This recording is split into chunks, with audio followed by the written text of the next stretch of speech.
783 Triple M. Time to catch up with HR expert Jonathon Wollfrey. Thanks for your time again, Jonathan. No worries. My pleasure as always. Now, it's been a dramatic start to the new year with the international political scene being what it is in a lot of respects. That turmoil in the USA that we've experienced in the last few weeks is thankfully removed from our everyday lives, but it does raise a few questions on the notion of freedom of speech. And this is a term that's being bandied around a lot at the moment, and how this particularly applies in various settings, including the workplace. So what does freedom of speech actually mean in Australian workplaces, and what should we expect? Let's start with the obvious question. Is there a right to freedom, or is there a right to free speech in your workplace? Well, Anthony, the simple answer to that is no. And we can go into a few of the reasons for that. But basically, as soon as your employer pays you money, which is your salary or your wage, they've either explicitly or imply that there are certain things that they need you to do for them to earn that money. And some of those is giving up some of your quote-unquote rights, such as freedom of speech as such. But it's not all bad news. All right, so what rights do we have regarding freedom of speech? Well, the main thing, as I was alluding to earlier, is we have to come and diligently serve our employer and act in their best interests. Back in the old days, and I do some training on this, the workplace was pretty straightforward. It was the four walls you used to walk into, but as society changes, technology comes into it, etc., it's not so simple anymore. So we have to actually serve our employer's best interests or not go against them when we're in our personal lives as well these days. And that's always been the case, but it's much more grey these days as well.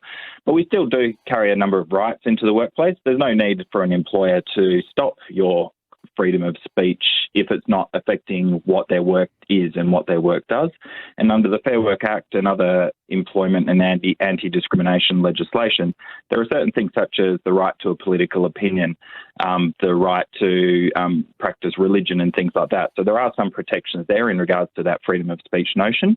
But this whole I can say whatever I want with no consequences at work or even in my own personal life is not accurate. Okay, what are some examples of where free speech has landed some employees in hot water? It's a good question because it really makes it real for us. There's a couple of things that I thought might be good to highlight here. First, and it's a classic one, we've seen it over the last few weeks, is with social media. So there was one case over the last couple of years where a Commonwealth public servant tweeted under an anonymous name about her department, their immigration policies and her disdain for them and her lack of agreement with them. So that led to, they found out it was her, she admitted it, but she said that was in my own free time and it was, my political expression, my political opinion, etc. So she was investigated and dismissed, and it went through a number of courts right up to the High Court.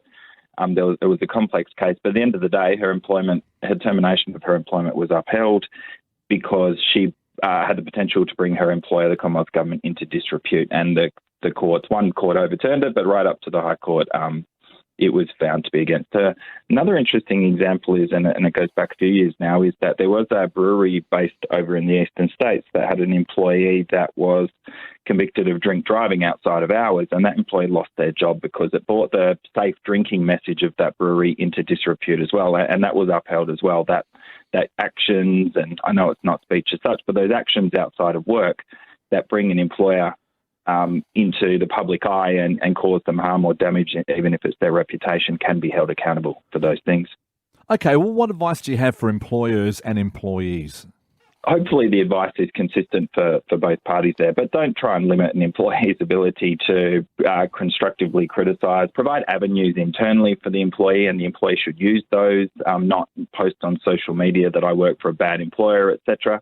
So actually try and deal with those issues in the workplace if there are things that are affecting people. There are other things, employers being very clear about what they do and don't expect, maybe a social media policy, given that's the area that brings most problems in this space, having a code of conduct and making sure employees are aware of that. Just the final thing from an employee perspective, just be mindful that you might be sitting at home at 10 p.m. and doling out your opinions to your friends or on social media or whatever vehicle you use. You're not completely removed from the workplace at that point. You can't go and throw your workplace under the bus, even in a closed Facebook group or things like that. So So just be mindful that the workplace isn't just those four walls you clock in and clock out of. It's broader than that, and just make sure you look after your employer and don't bring them into disrepute. HR expert Jonathon Wollfrey, really appreciate your time and your help, and we'll talk again next week. No problems, Anthony.